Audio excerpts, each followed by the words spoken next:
If you missed it, the head of HR at Portland Public Schools wrote a letter to teachers last week. It said in part that some last-minute teacher absences were concerning, and they'd heard there were educators trying to get their colleagues to call in sick with the intention of causing the district to close schools. The Portland Association of Teachers fired back with its own letter. It said the correspondence from the district was off base, demoralizing, and an insult to their profession. My name is Elizabeth Teal. I'm currently serving as the president of the Portland Association of Teachers. As soon as that letter went out, I started hearing from dozens, maybe hundreds of members who just couldn't believe that that was the note in their inbox. Elizabeth Teal says educators have had a difficult 2 years, reinventing what they do, trying to prioritize the health and needs of students, their families, and themselves, and all year trying to cover for the shortage of staff.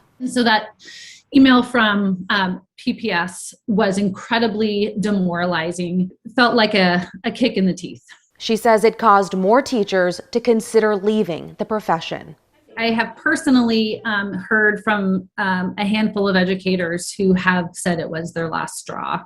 No doubt negotiations between the district and union before winter break is also impacting the relationship. The focus was on giving teachers more time to address students' social emotional needs, as well as time for planning and prepping.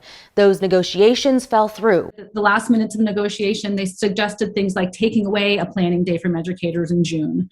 And I think, as we sit at the table having these conversations, we weren't there to make trade-offs. Educators were saying we're drowning and we need support. We also asked a couple times to speak with someone from the district.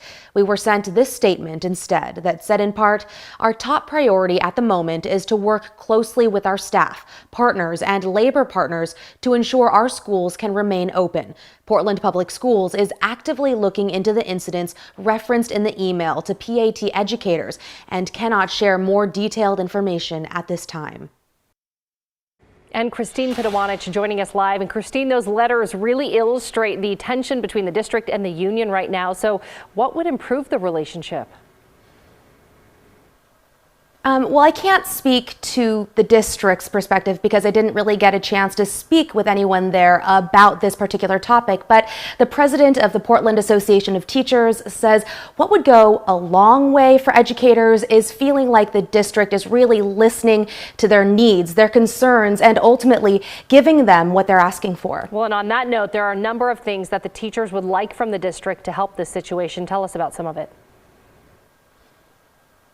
So over and over again, we have heard that teachers are saying they need more time to address students' needs. They need more time to plan and prep, as you just heard. They say that there are other districts that are doing rolling closures of schools to try to help teachers get a little bit more time. And they recognize it's a tough situation, especially when you're talking about these staffing shortages.